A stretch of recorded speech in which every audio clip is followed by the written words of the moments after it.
Audio speeds. Is it this way? It's this way. That's more centered? I don't f***ing know.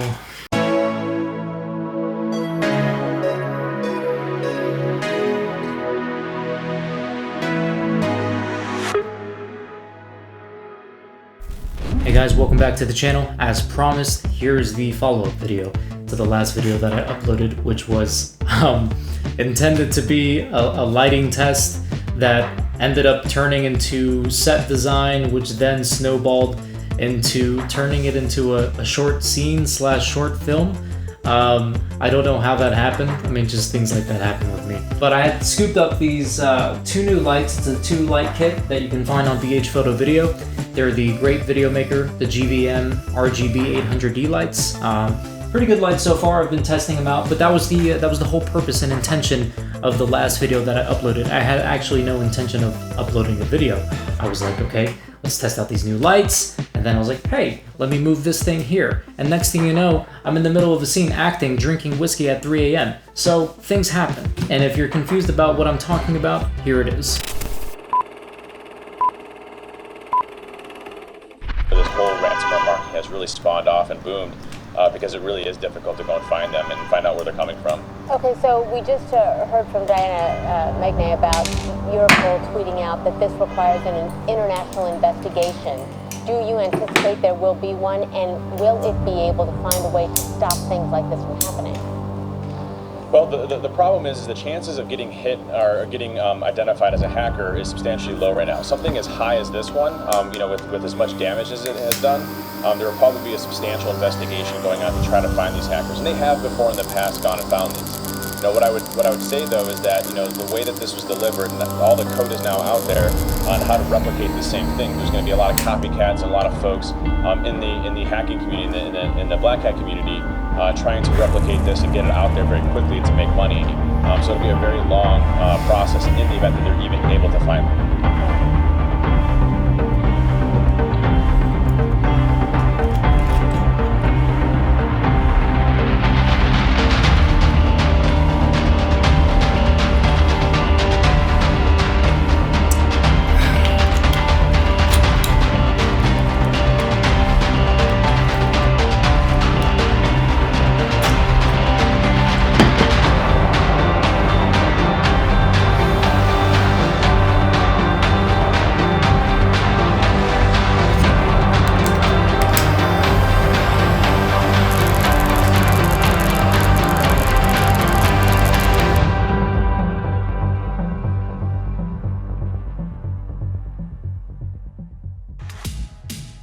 When it comes to cinematography and filmmaking, I'm a big fan of using only what you need and using lighting that's motivated. So for example, in the scene that I have here, we have this street light, what would be perceived as a street light coming through this window, and it's shining right onto our actor here and some of the elements on the windowsill.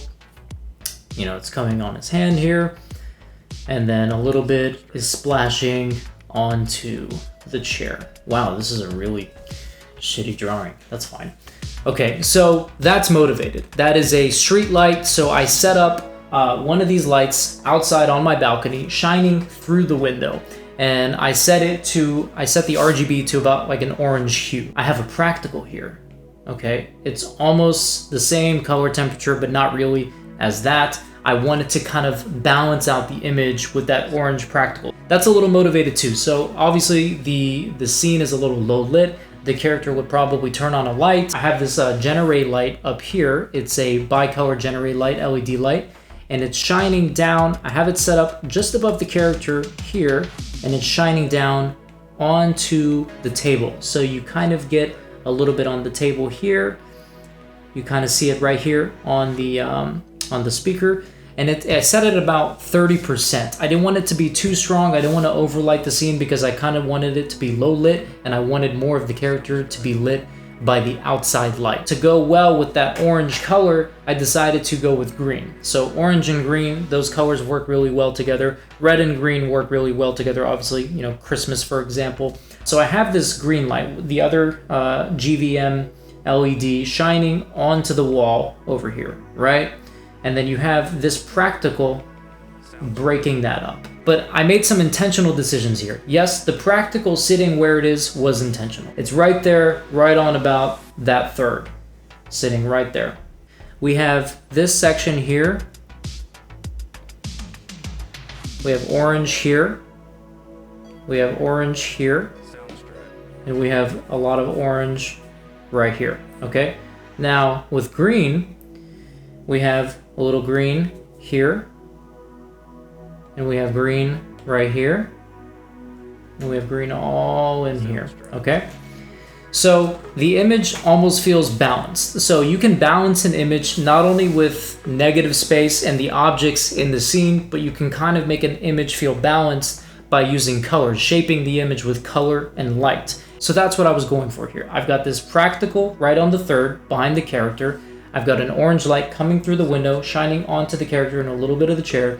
And then I have another green LED light shining onto the wall. So these two colors not only work well with each other, but I'm also intentionally pushing them in areas of the image that I feel like will balance out the image. But here's my problem with the green light.